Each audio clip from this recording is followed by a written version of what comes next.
Terminal point पर electric potential क्या होगा। ठीक है, अब नेक्स्ट देखते हैं। नेक्स्ट है इक्विपोटेंशियल सरफेस। अब नाम से ही पता चल रहा है इसका इक्विपोटेंशियल सरफेस मतलब क्या है, एक ऐसी सरफेस जिस जगह सब जगह क्या हो, पोटेंशियल इक्वल हो, सेम हो। तो कंसीडर करो, ऐसा समझो कि हमारे पास एक पॉइंट चार्ज है, तो उस पॉइंट चार्ज के चारों तरफ उसका क्या होगा, इलेक्ट्रिक फील्ड होगा। तो अगर मैं पॉइंट चार्ज से 1 सेंटीमीटर दूर या मान लो 10 सेंटीमीटर दूर पोटेंशियल देखता हूं, तो इन्फिनिटी से वहां तक क्या लेकर आऊंगा मैं, टेस्ट चार्ज या +1 कूलम चार्ज। तो जो वर्क होगा वो इधर की साइड 10 सेंटीमीटर दूर भी उतना ही होगा, और इस साइड से लेकर आऊंगा 10 सेंटीमीटर दूर तो तब भी वही वर्क होगा, वो इधर से लेकर आऊंगा तो तब भी वर्क होगा, है ना, सेम वर्क होगा। यानी कि मैं वे सारे पॉइंट्स अगर देखूं चारों तरफ के बराबर बराबर, इस चार्ज से बराबर दूरी पर जो चारों तरफ पॉइंट्स हैं, उन सब जगह हर एक पॉइंट पे पोटेंशियल की वैल्यू क्या होगी, सेम। क्योंकि 1 कूलम चार्ज को किसी पॉइंट पर वहां पर लाके आने में जो वर्क होगा वो क्या होगा, सेम, तो पोटेंशियल भी सेम होगा। तो किसी अगर पॉइंट चार्ज का देखते हैं फॉर ए, किसी पॉइंट चार्ज के लिए इक्विपोटेंशियल सरफेस कैसा होगा, तो ये कोई पॉइंट चार्ज मान लिया हमने प्लस का क्यू, तो इससे r डिस्टेंस पर यहां और r डिस्टेंस पर ही यहां, या इसके चारों तरफ कहीं भी r डिस्टेंस पर हम लेते हैं तो चारों तरफ पोटेंशियल क्या होगा, सेम ही होगा। तो मैं सारे पॉइंट्स का एक लोकस बना के जोड़ दूं तो सरफेस हमारे पास कैसा होगा, एक सर्कल होगा या स्फीयर होगा। देखो ये पॉइंट चार्ज यहां था, अब इसके चारों तरफ के बराबर बराबर दूरी के सारे पॉइंट्स, तो बराबर बराबर दूरी के सारे पॉइंट्स जोड़ने के बाद स्फीयर मिलेगा या सर्कल, स्फीयर मिलेगा, क्योंकि पॉइंट चार्ज के तो चारों तरफ ही होंगे ना ये पॉइंट्स, तो क्या मिलेगा, एक स्फीयर। तो इसका इक्विपोटेंशियल सरफेस क्या होगा, स्फेरिकल होगा। कैसा होगा, स्फेरिकल होगा। ठीक है, तो किसका, पॉइंट चार्ज का। हर एक केस में देखो। अब सेकंड केस, अगर पॉइंट चार्ज ना हो, क्या हो हमारे पास, for a uniform electric field. Uniform electric field के लिए कैसा होगा, तो यूनिफॉर्म इलेक्ट्रिक फील्ड क्या है, ये है जब इसमें लाइन से एक दूसरे से क्या हो, बराबर बराबर डिस्टेंस पर प्लेस्ड हो। जैसे मान लो कि इस दीवार से लाइंस निकल के इस दीवार पे जा रही हैं, तो एक लाइन ऐसे गई, एक ऐसे गई, एक ऐसे गई, जाएंगे तो चारों तरफ से ही। तो अगर मैं देखूं कि यहाँ पे मैं इक्विपोटेंशियल सरफेस बनाऊं तो वो कैसा होगा, तो वो होगा सीट, पैरेलल सीट की एक सीट आप यहाँ रख दो। जैसे कि ये दीवार से लाइन निकल रही है, इस दीवार पे जा रही है, तो बीच में मैं क्या लगा दूं, एक परपेंडिकुलर सीट लगा दूं, तो उस सीट पर हर जगह पोटेंशियल क्या होगा, सेम होगा। तो इस तरह की एक सीट होगी तो इसका पोटेंशियल, फिर अलग से ये सीट जो होगी इसका पोटेंशियल, इस सीट पर हर जगह पोटेंशियल क्या है, सेम, इस सीट पर भी हर जगह पोटेंशियल क्या है, सेम, लेकिन इस पर पोटेंशियल क्या है, डिफरेंट, यहाँ अलग है यहाँ अलग है, लेकिन इस सीट पर पूरी पे क्या रहेगा, सेम रहेगा। वैसे ही तो इसकी जो इक्विपोटेंशियल सरफेसेस होंगी वे कैसी होंगी, they will be plane sheet perpendicular to electric field. Electric field के परपेंडिकुलर जो प्लेन सीट्स होंगी, these sheets have equal potential at everywhere. हर जगह इन सीट पर पोटेंशियल क्या है, सेम है, लेकिन एक सीट पर दूसरी सीट पर जो पोटेंशियल है वो क्या है, डिफरेंट है। तो ये के पोटेंशियल पे इस तरह के होंगे। नेक्स्ट, अगर हमारे पास क्या हो, एक डाइपोल, हमारे पास क्या है, एक डाइपोल, फॉर ए डाइपोल।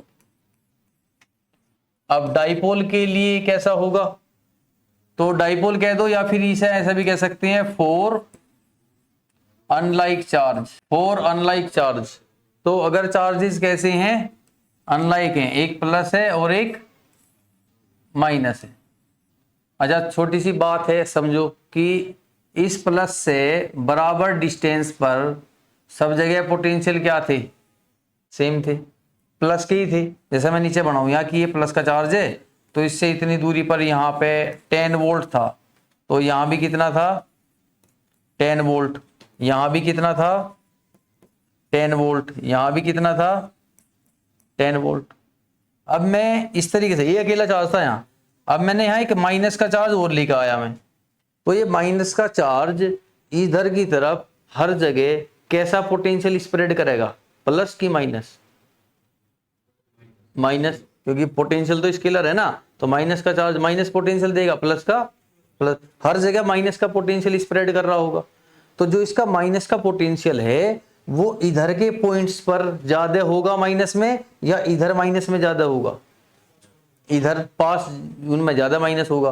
तो मान लो कि यहां जो तुम्हारा पोटेंशियल था, यहां इसने दिया माइनस का 5 वोल्ट, लेकिन इस पॉइंट पे यहां इसने दिया माइनस का 1 वोल्ट।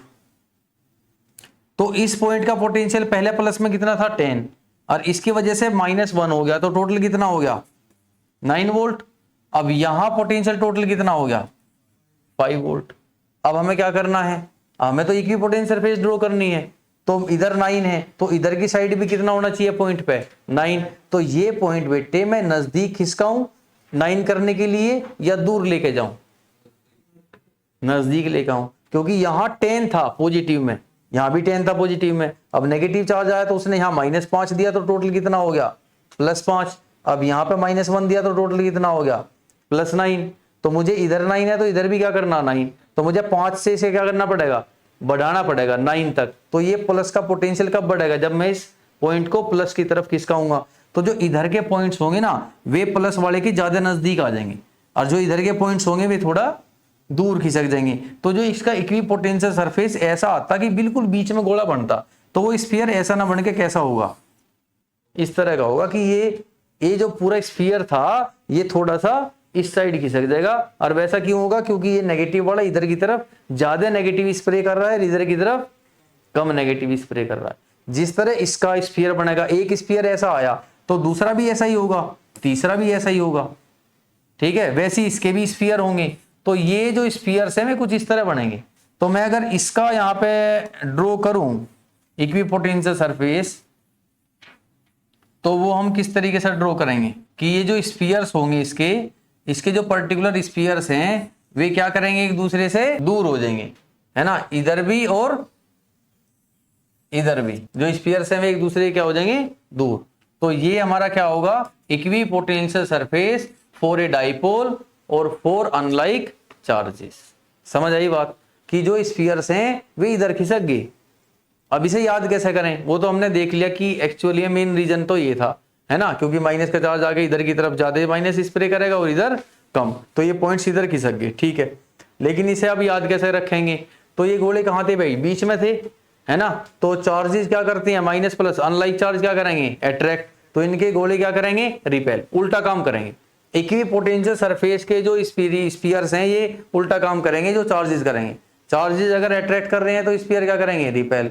चार्जेस अगर रिपेल कर रही होंगी तो स्फीयर्स क्या करेंगे, अट्रैक्ट। ऐसे याद हो जाएंगे। नेक्स्ट अब देखते हैं इसी में ही, अगर लाइक चार्ज हो तो for like charges, like charges के लिए क्या होगा, सपोज यहां भी प्लस है, अब फिर समझो, और यहां भी क्या है, प्लस है, दोनों प्लस है।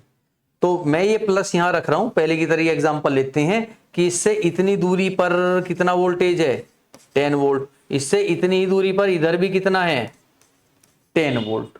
अब मैं इधर क्या लेकर आया भाई, एक प्लस का कोई दूसरा चार्ज लेकर आया। तो ये जो प्लस का चार्ज है वो इधर पॉजिटिव पोटेंशियल स्प्रेड करेगा। तो इसके जो इधर के पॉइंट्स हैं इन पे ज्यादा पोटेंशियल पॉजिटिव होगा, इन पे ज्यादा पोटेंशियल पॉजिटिव का देगा, और इन्हें कम पॉजिटिव देगा। तो ये वाला जो पॉइंट है इसको इसने 5 बढ़ा दिया, +5 दिया, तो +5 दिया तो यहाँ वोल्टेज कितना हो गया 15 वोल्ट। और इसे केवल एक ही बढ़ाया, 1 वोल्ट ही दिया पॉजिटिव में, तो इसका वोल्टेज कितना हो गया 11 वोल्ट। तो अब क्या होगा बताओ, ये पॉइंट का 15 है, इसका 11 है, तो इसका भी 15 होना चाहिए। तो ये पॉइंट नजदीक आएगा या दूर जाएगा, 15 करने के लिए नजदीक आएगा। तो एक्चुअली में ये पॉइंट तो चलो यही है ना ऐसे, तो या फिर ऐसा करो कि ये पॉइंट्स को तो इनको तो दूर लेके जाओ थोड़ा सा, और इन्हें थोड़ा इसके नजदीक लेके आओ। तो जो स्फीयर बिल्कुल बीच में आ रहा था ये चार्ज, अब वो स्फीयर कैसा आ रहा होगा, इसके कुछ इस तरह आ रहा होगा, इधर की तरफ खिसक जाएगा। वैसे ही इस चार्ज का स्फीयर भी इधर की तरफ शिफ्ट हो जाएगा। ये पॉइंट समझ आई बात। तो अब इनका जो है कि पोटेंशियल सरफेस ड्रॉ करते हैं, तो कैसा होगा, तो ये स्फीयर कुछ इस तरीके से फॉर्म करेंगे, ऐसे ऐसे, इसका तरीके से, इस तरीके से, फिर ऐसे। ये क्या है, अगर हमारे पास क्या हो, लाइक चार्ज हो, तो इनका इक्विपोटेंशियल सरफेस कैसा होगा? Relation between electric intensity and electric potential, electric intensity और इलेक्ट्रिक मतलब electric field intensity and electric potential, कैसा क्या रिलेशन होगा वो कैसे समझेंगे? तो इलेक्ट्रिक पोटेंशियल कहां से आया? वर्क से, और इलेक्ट्रिक फील्ड इंटेंसिटी कैसा आया? फोर्स से। तो एक्चुअली में अगर हमने वर्क और फोर्स का रिलेशन बना दिया, वर्क और फोर्स का, तो वहां से हमें क्या मिलेगा? पोटेंशियल और इलेक्ट्रिक फील्ड इंटेंसिटी का रिलेशन मिल जाएगा। अब देखते हैं कैसे मिलेगा। सपोज यहां कोई चार्ज है Q, अब इस चार्ज का ये एक इक्विपोटेंशियल सरफेस है और ये एक दूसरा इक्विपोटेंशियल सरफेस है। इन दोनों सरफेसेस के बीच में यहां पोटेंशियल डिफरेंस होगा कुछ ना कुछ। भाई ये तो अलग स्फीयर बनेगा, ये अलग बनेगा, तो इनके बीच का क्या होगा? कुछ ना कुछ पोटेंशियल डिफरेंस। तो इनके बीच में पोटेंशियल डिफरेंस कितना है? मान लो dV।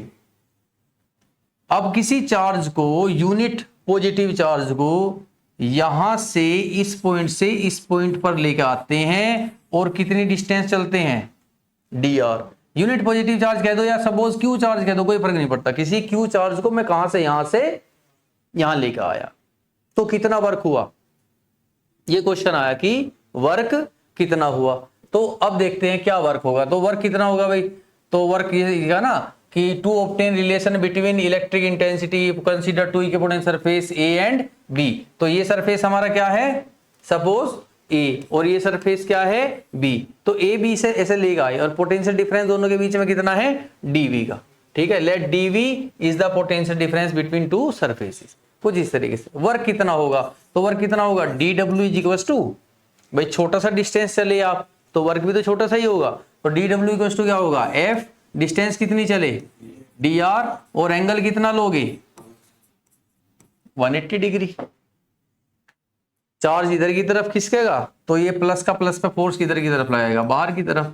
तो एंगल थीटा की वैल्यू कितनी होगी? 180 डिग्री। क्लियर है? तो अब dW की जगह हम क्या लिखना? हमें पोटेंशियल, और फोर्स की जगह क्या लिखना है? Electric field intensity. तभी काम चलेगा, क्योंकि मुझे वर्क और फोर्स का रिलेशन नहीं चाहिए, मुझे किसका चाहिए? वर्क से क्या आएगा? पोटेंशियल, फोर्स से क्या आएगा? Electric field intensity. उन दोनों के बीच का रिलेशन चाहिए। तो आप साइड में लिखो यहां कि वर्क का और पोटेंशियल का रिलेशन कितना है कि dW by dQ that is dV, potential difference. ठीक है, और एक रिलेशन क्या है E और F का कि E is equal to F by Q। Simple है। तो यहां से dW की वैल्यू निकालो, तो dW इक्वल टू कितना होगा? अच्छा, चार्ज आप कितना लेके गए? क्या छोटा सा चार्ज लेके गए या Q? तो Q लेके गए ना, तो क्या करोगे? यहां पे dQ ना लिख के क्या लिखोगे? Q। तो dW by Q is dV, क्योंकि चार्ज कितना लेके गए हम? Q। तो dW की वैल्यू लिखो, कितनी आएगी? dV into Q is equal to F की वैल्यू क्या होगी? E इंटू में Q, और dr, और cos 180 कितना है? -1। अब इस Q से Q कैंसिल, तो dV is equal to -E dr, और E इज इक्वल टू कितना होगा? -dV by dr। ठीक है, तो केवल मैग्नीट्यूड चाहिए तो इसे किस में बंद कर देंगे? मोड में। तो ये हमारा आंसर आ गया, that is the relation E is equal to -dV by dr। ये रिलेशन होगा डेरिवेटिव रिलेशन। और वैसे अगर रिलेशन पूछेगा E और V में क्या रिलेशन है, तो हमें पता ही है। वैसे क्या रिलेशन है? E के फॉर्मूले में क्या है? डिवाइड में एक R कम कर दो, यानी कि मैं E में R का मल्टीप्लाई कर दूं E इंटू R, या E में डिस्टेंस की मल्टीप्लाई कर दूं तो क्या आ जाएगा? पोटेंशियल आ जाएगा। E में डिस्टेंस की मल्टीप्लाई कर दो तो KQ बाई R स्क्वायर है, तो इंटू R करेंगे, R से R कैंसिल, तो क्या बचेगा? KQ बाई R, वही क्या है? पोटेंशियल। दोनों के फॉर्मूला पता है, तो फॉर्मूले से रिलेशन निकल रहा हमारा। तो इसमें भी वैसा ही है, E में dr का मल्टीप्लाई करोगे तो क्या मिलेगा? dV। बात वही है, लेकिन ये क्या है? डेरिवेटिव रिलेशन है। तो अगर पूछ रहा है डेरिवेशन में तो ऐसा करेंगे। क्लियर? नेक्स्ट,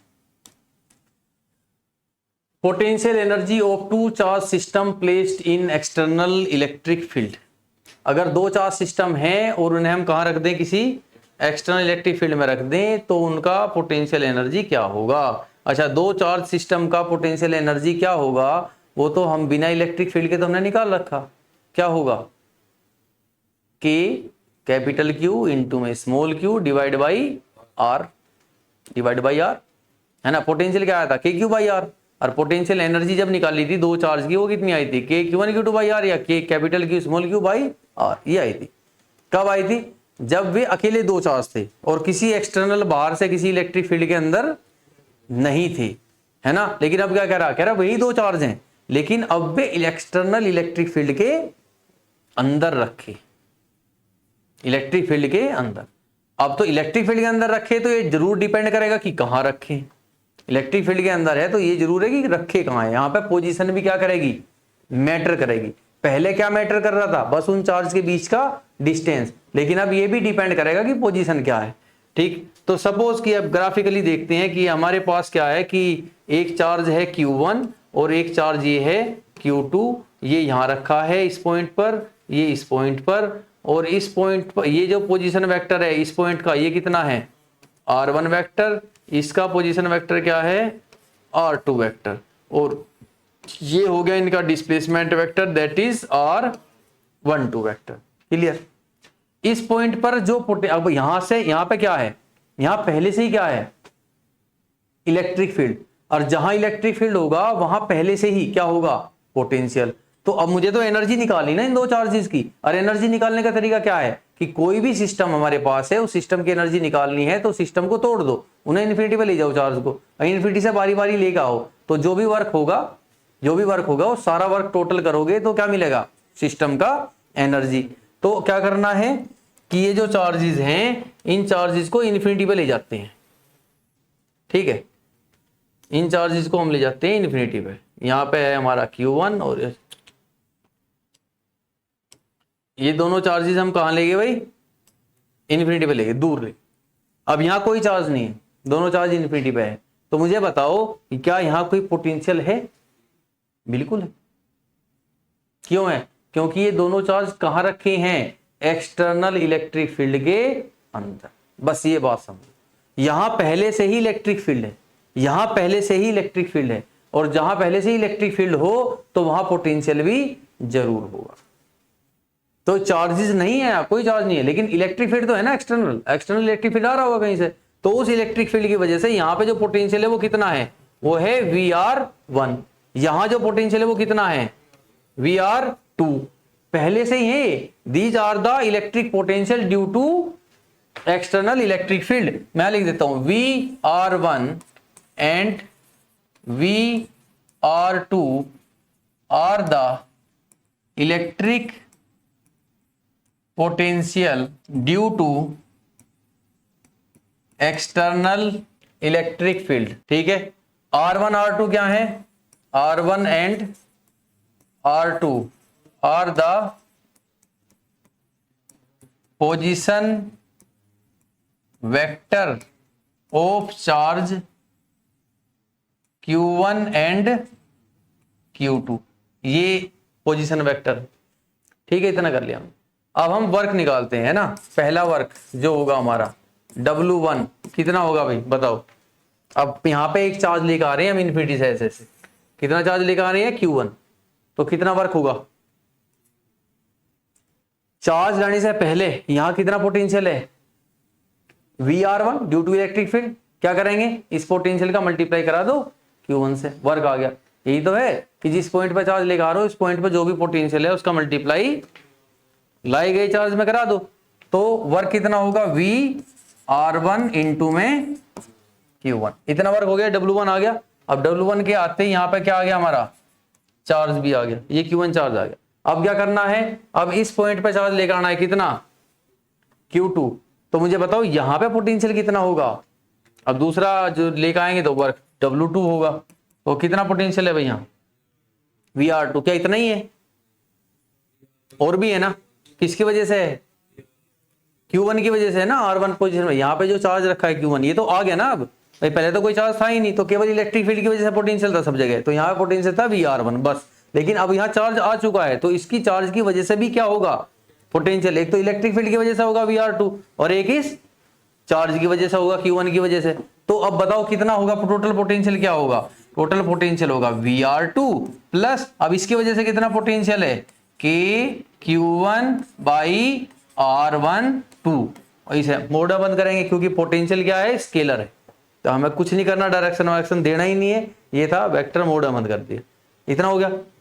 अब ये तो है टोटल पोटेंशियल उस जगह का जब हम चार्ज लेकर आ रहे हैं। अब चार्ज मल्टीप्लाई करेंगे, चार्ज कितना लेकर आ रहे हो, Q2, ये आ गया W2। अब ऐसे करके दोनों चार्ज आ गए हमारे यहाँ पे। अब दोनों वर्क आप जोड़ दोगे तो क्या आ जाएगा, टोटल वर्क, ठीक है। और यही टोटल वर्क क्या है, टोटल एनर्जी। तो जो टोटल वर्क है ये हमारा होगा W1 प्लस W2, तो ये आ गया हमारा VR1 इंटू Q1 प्लस, इसका मल्टीप्लाई इसमें करो, VR2 into Q2 plus KQ1 Q2 divide by R12 vector mode. तो ये हमारा टोटल वर्क है। और फिर क्या कहते हैं हम लास्ट में, this work done to form the system is stored as potential energy. तो this work done to form the system